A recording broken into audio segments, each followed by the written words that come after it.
These are some of the things that I do as a professional player inside of Counter-Strike to make sure that I am constantly getting better and improving in the game and maintaining my level of play so that I never fall off and I'm able to constantly keep growing and learning.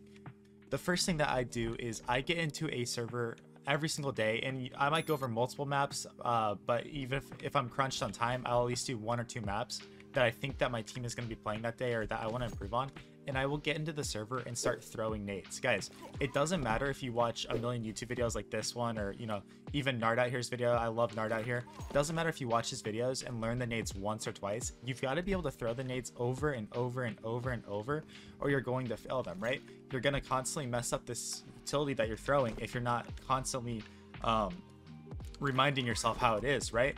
And one thing that you've got to understand is some of the utility is extremely complicated, right? Some of the utility is not easy to throw or learn or like understand where to aim. But the more you get familiar by throwing it in a server and getting used to where it's going to land, where you specifically need to aim, the less and less and less and less you're going to start missing it, right? The more you're going to become comfortable and you're going to be able to throw very solid util for your teammates, right? Not NA flashes like that, right? One of the best things you can do every single day is just get into whatever map you think you're going to be playing and go over utility, go over what you need to be throwing, and you will be solid for that day.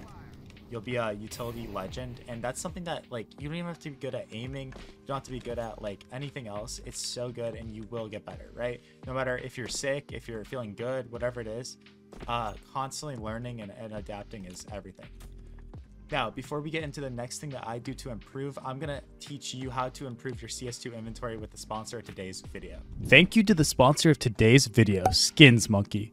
They are one of the greatest and easiest to use CS2 trading sites out there. You can swap out the skins you do not like for brand new ones that are so much more fresh.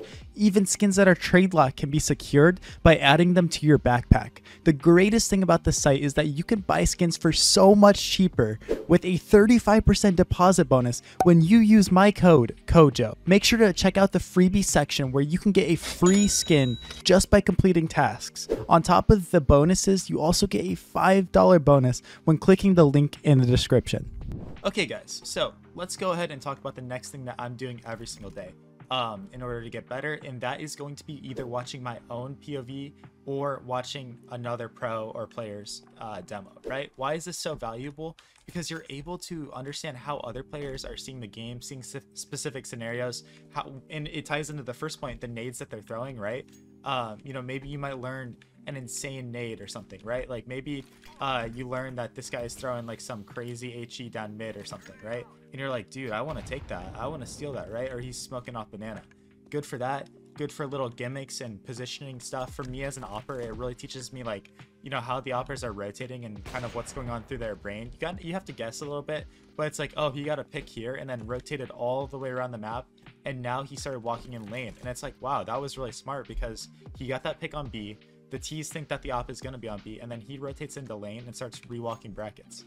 And then you can start implementing some of that stuff and see what works for you, what doesn't work for you. But regardless, just having this understanding and having the ability to observe and learn from other players is going to shortcut a lot of the stuff that you're gonna face, right? A lot of the problems and issues you have in your game can be solved by understanding how better players are handling the situations that you're struggling with, right?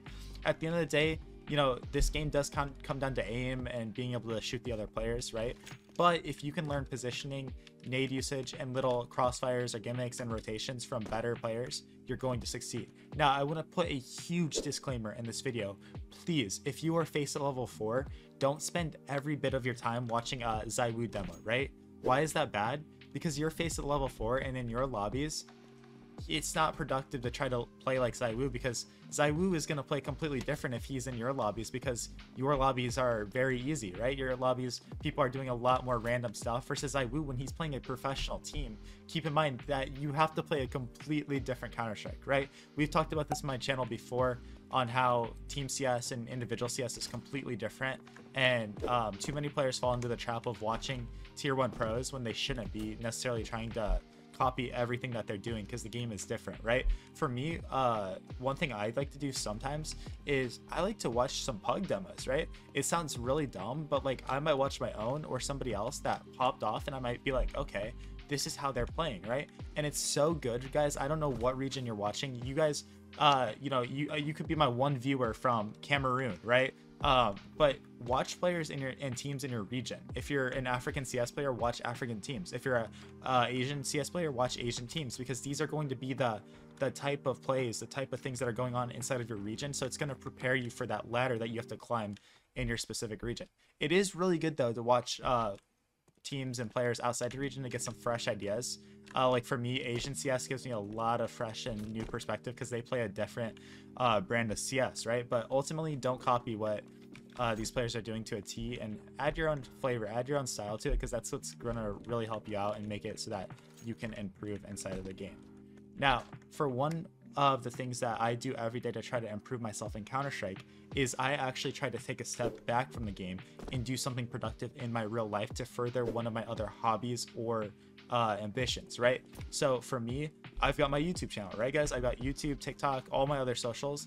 And so what I try to do is every single day I try to do something to further my other interests and like make myself better in what else I enjoy, right? If you're only playing Counter-Strike and every single day you're only waking up to play Counter-Strike, you need to restructure your life, because unfortunately that's going to lead to burnout, and it's not going to be very productive to do something like that, right? So that could be something as simple as getting yourself in shape, going to the gym, riding your bike, playing whatever sport you enjoy playing, right? These kind of things are extremely productive and they make you feel good. And if you're feeling good, you're going to play much better, right?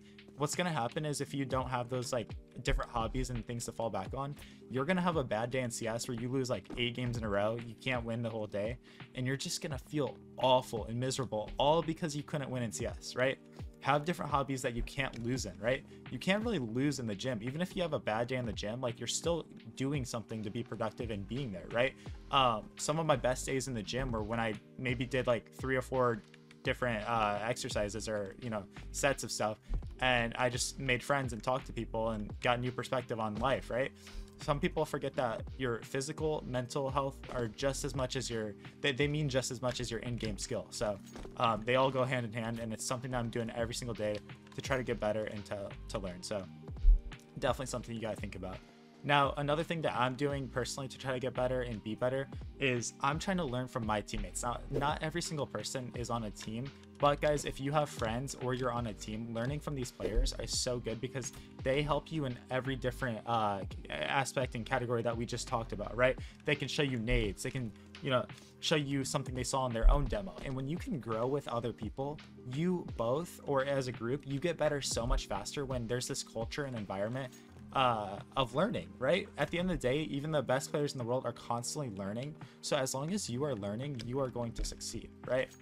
And to end off this video, guys, I wanted to end with a kind of an obvious one. But I'm aim training every day, right? And I'm not gonna show you guys exactly what I'm doing. Again, we've made videos on the channel showcasing aim training routines and stuff. But I'm using refrag. I'm just doing aim bots or something. But DM server, whatever it is, I am casually training and making sure that I'm enjoying it. I'm having a good time playing DM, playing refrag, doing all these different things. But I'm doing it with the purpose of trying to just get my aim good, feeling good, making sure that when I flick from here to here, it's going to be as close as possible, right? And doing these little micro adjustments if needed, because that's so important. It can be something as simple as that, or doing an hour of DM. It just depends day to day, but that's something you can do every single day to get better. But don't focus too hard on that, because that's what players always do, and then they lack in the other areas. So I just want to make sure you guys know how important every one of these categories are, and that's why I wanted to end the video with this one instead of putting it at the beginning, because everybody knows you got to aim train, right? But yeah, hopefully you guys enjoyed this video. Let me know down below what you want to see on this channel. I will be working hard for you guys and providing as much content as possible. Thank you guys all for the support, and I hope that you will be cheering for me on Team USA as we prepare for our event in Saudi Arabia this year. So yeah, appreciate all you guys. Keep working hard, keep grinding, and I'll see you in tomorrow's video. Peace out.